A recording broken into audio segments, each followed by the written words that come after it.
Many of us have jobs and pay bills each and every month. Oh, we so look forward to it, don't we? Whether it's paying your mortgage, your rent, food, insurance, or utilities, it all adds up, but they have to be paid. But is the job you are in fulfilling? Do you feel that this job or career is what God has called you to? Is it part of your destiny? Joining us now to discuss this is Rachel G. Scott. She's a Bible teacher, podcast host, and author of Taking the Five Leaps, Experiencing God's Faithfulness as You Respond to His Call. And she joins us now from the Cleveland area in Ohio. Rachel, welcome to Bridge City News. Thank you so much for having me. I'm honored to be here with you. You know, Rachel, there are many people, including in my very own family, who may be a little unsure of their calling in life. So what advice do you have for someone who doesn't know what their true calling really is?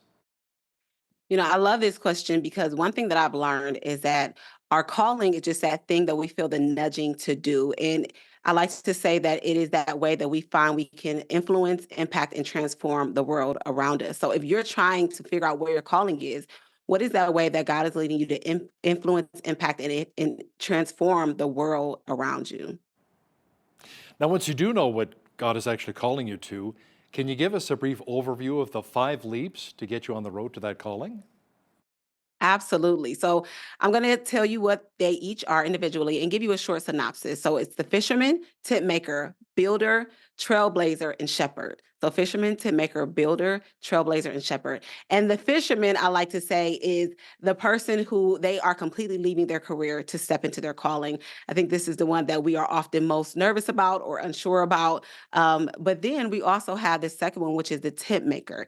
And that's based on the story of Paul. The fisherman is on the story of Peter. And that's when our career and our calling occupy space in the same season. So we don't completely walk away from that career, but we do begin to write that book or start the ministry, start the business while we are still working full time. Then we have the builder's leap, which is based on the story of Nehemiah. And it is when you temporarily leave your career to go into your calling, but you go back to that career. So you don't stay away, you actually go back into it. Then we have the shepherd's leap, which is based on the story of Abraham. And that's when you relocate, when you are given new territory. So you make a move to a new city, state, country, whatever it may be. And finally, we have the trailblazer leap, which is based on the story of Jesus. And I love this so much because he has done all the leaps before us. And now we get to disciple other people and we get to see how we can live a leaping lifestyle just like he did. Could that leap sometimes involve a little bit of volunteering, such as participating in missions work around the world? Absolutely. Anything that is taking us outside of our comfort zone or just into the will of God, but it may not be something we would typically do, that is a leap. Now, is there a specific leap that can maybe be most challenging for many of us? I feel like the leap that is most challenging depends on you. So we all have a specific bent. So for me, a fisherman's leap is a little bit easier. It's easier for me to just say, okay, God, is this what you're calling me to do? I'm going to do it. Not that it is completely like stress free. It doesn't have its own set of challenges, but I'm more quick to do that than say a shepherd's leap because I don't necessarily like to move. I don't like packing. I don't like unpacking. I don't like any of those things. So it just really depends on as you look over your life, which one of these things you've done more naturally. The one that doesn't come as natural to you and you find yourself having more resistance to, that will be the one that is most challenging for you. So, Rachel, how can we really surrender our fears to our Heavenly Father and actually become confident when we pursue each of these leaps? I would say to realize that we all have one goal, and it is that we come alongside the goal of God that none would perish. It's Second Peter 3:9. He doesn't want anyone to perish. So when we're feeling that fear, that uncertainty, we want to remember that the reason that God is calling us to do this is so that no one will perish. He may be sending us to a new place because he has someone that he wants to know him, and the only way they're going to meet him is through us. He may be calling us into this new career because there's someone on that job that needs to know him. So when we have heaven in mind and we have God's heart in mind, then what we do is we make that our focus as we go into each leap. And that can help us navigate some of the fears we may feel. So, Rachel, what leaps have you experienced and what were some of the outcomes that you can share? So I would say that one of the greatest challenging leaps for me was actually a fisherman's leap, but it was when God called both me and my husband to take the fisherman's leap at the same time. And so I left my career as a teacher and he did property management and we stepped into ministry full time. And at the time we thought that was going to be the end of the story, we were going to walk through that journey, but he actually ended up having more of a builder's leap where he went back into work after we built the ministry that we were starting. And I went more into kind of a tent maker's leap where I was working, but also starting, continuing the ministry we were doing. And I went into writing, and that this book was birthed out of that season. But it had its challenges because we dealt with financial challenges. There were things we were navigating as a couple, as a family, and there were just many things that came along the way. So, Rachel, what should we really expect as part of the pruning or purging process during the shepherd's leap? There is going to be some letting go that we have to do, and that's never easy. We have built community, we have family and friends that are connected to us. And so when God calls us to move, we tend to have to let go of those things that we have built over time. But we also want to know that what God is leading us out of is just as important as what He's leading us into. So when we're dealing with the pruning and the purging and the letting go, know that he does have something great on the other side of that as well, and it's worth it in the end. But that's hard for a lot of us because a lot of the times we hold on to these things because it's almost like a comfort blanket for us and our families, right? Yes, yes. It becomes our comfort zone. But Mhm. I don't know about you, but what I've learned is that he likes to pull us out of that comfort Oh, yeah. zone, right? There are so many times where I'm like, I'm comfortable. I want to stay right here. Things are finally settling down. And it seems like just at that moment is when he says, hey, I have something else I want you to do. And that's just his nature because he has that goal of bringing people to him. And he knows that if we're a willing vessel to come alongside him, he's more than willing to use us. And so when we become willing to do that, he's willing to use us. That's where faith and trust come in. And you're right, God likes to take us out of that comfort zone and think outside of the box sometimes. So, Rachel, how does Jesus best reflect the trailblazer's leap? And why do you say that everyone is really called to take this leap? Yeah, so let me say this. He did all of them. I mean, he came from heaven to earth. He was a carpenter, and then he was a carpenter and went into full-time ministry. But there was a moment where he was doing those miracles, but it wasn't yet his time. But then he went back to heaven, and we get to see him do all of the leaps. And the reason I say that is because we're supposed to model Christ, right?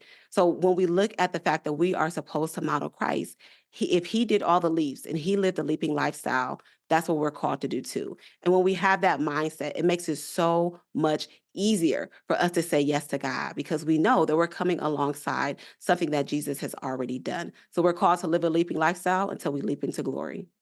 So, how does prayer actually play a major role in trusting God and the vision that He gives us?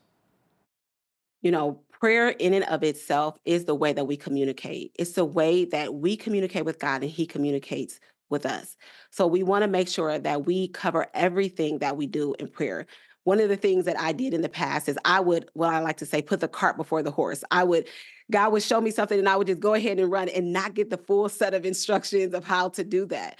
But when we pause and we pray, we not only get to communicate with God how we're feeling about it, but we also get to get deeper revelation as to what he's asking us to do. So I encourage everyone to just make a prayer a part of the ongoing process. Even when you think you have it all figured out, just keep praying so that he knows he's invited into this partnership with him.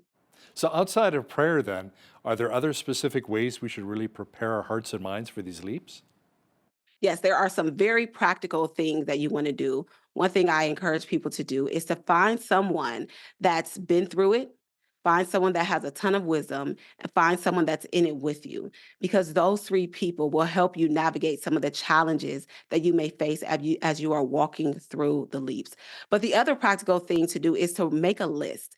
We all have things that we want to make sure get done before we might leave that job or before we might move.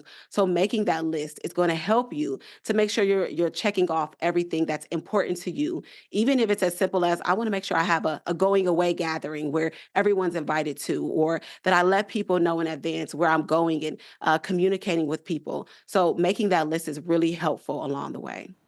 So, how should we really understand hurdles or incidents that maybe cause delays in our leaps?